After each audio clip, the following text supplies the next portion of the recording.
Mort brutale du dictateur Idriss Déby Itno. Alassane Ouattara met en place l'état d'urgence en Côte d'Ivoire. Cet article, Chris Yapi vous l'écrit entre deux aéroports. C'est à mon atterrissage que j'apprends l'effroyable mort du président tchadien Idriss Déby Itno. Pourtant, le maréchal Déby aurait pu éviter un tel destin. À la tête du Tchad depuis 3 décennies, il aurait pu se retirer tranquillement du pouvoir après 5 mandats successifs. Hélas, ivresse du pouvoir quand tu nous tiens. Il a décidé de briguer un 6e mandat qui en définitive lui aurait été fatal. Un autre dictateur qui a emboîté le pas à Idriss Déby est bien Alassane Ouattara de Côte d'Ivoire. Lui aussi, pris par l'ivresse du pouvoir absolu, a décidé de faire un 3e mandat despotique. Puis, il a décidé de transmettre le pouvoir de façon monarchique à son frère cadet, Téné Birahima Ouattara dit la Fiole. Exactement comme le fils Déby s'empara du pouvoir au décès de son père. Décidément, les dictateurs se ressemblent et ont parfois des destins similaires. Certes, ils ont tendance à s'épier les uns les autres dans une surprenante jalousie, mais avant tout, ils sont solidaires, se conseillent et s'inspirent les uns les autres. La disparition subite du président tchadien a été un véritable coup de tonnerre pour Alassane Ouattara et cela a déclenché tous les signaux d'alarme dans sa tête. En effet, en séjour médical en France, il a brusquement interrompu son déjeuner ce 20 avril 2021 dès l'annonce de la mort violente d'Idriss Déby Itno des suites de blessures reçues au front, lui a-t-on dit. Comme s'il avait reçu un coup de massue sur la tête, Alassane Ouattara s'est aussitôt effondré sur sa chaise, manquant de tomber dans les pommes.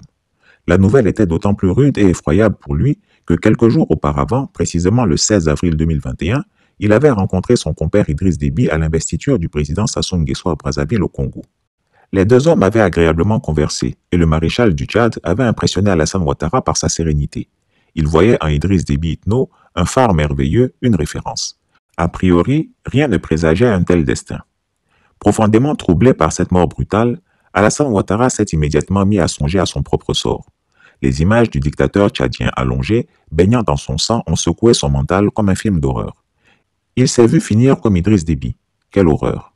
Au dire de son entourage, à la vue de ces horribles images de la mort de son ami, le président Ouattara fut pris de violents maux de ventre, une façon élégante de dire qu'il a eu une terrible diarrhée. Son aide de camp, effrayé par l'état de son patron, fit appel à son médecin personnel. Celui-ci a promptement accouru au chevet de l'agité, lui a administré sans plus attendre une bonne dose de calmant par injection intraveineuse, auquel il ajouta un puissant somnifère. L'hystérique de Mougin finit par s'endormir pour le plus grand bonheur de la maisonnée. Réveillé après 3 à 4 heures de sommeil, Alassane Ouattara a exigé que lui soient donnés tous les détails sur les circonstances exactes de la mort tragique d'Idriss Déby Itno.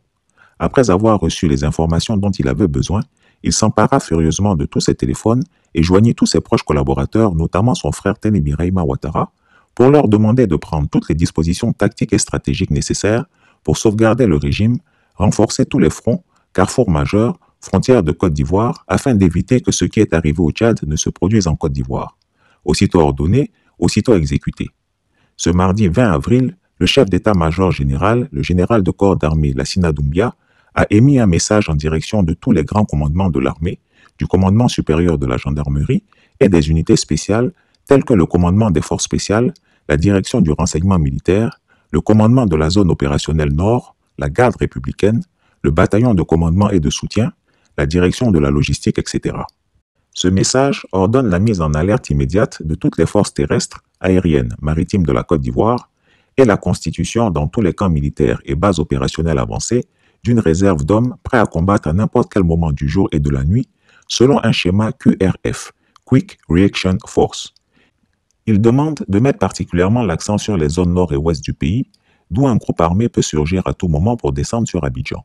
C'est une forme d'état d'urgence militaire qui s'est mise en place sans l'accord du Conseil des ministres et sans consultation du Parlement. Au moment où je termine cet article, l'entourage du dictateur Alassane Ouattara s'interrogeait encore s'il devait interrompre son séjour français pour rentrer en Côte d'Ivoire ou continuer tranquillement ses soins. Dans tous les cas, on peut le dire, ce 20 avril 2021 a été une véritable journée de sueur froide dans la villa conçue des Ouattara à Mougin. Mais comme à son habitude, parions qu'il ne tirera pas de leçon de l'horrible mort d'Idriss Déby Itno. Comme aveuglé, Alassane Ouattara n'écoute pas les signes et les murmures de la nature. Il n'entend pas non plus la voix et les signaux que Dieu lui envoie. Ne dit-on pas que les dictateurs se ressemblent et ont souvent le même destin? Déby ou Ouattara, l'avenir nous le dira. Chris Yapi ne ment pas. Retrouvez Chris Yapi sur Twitter, Mediapart et YouTube.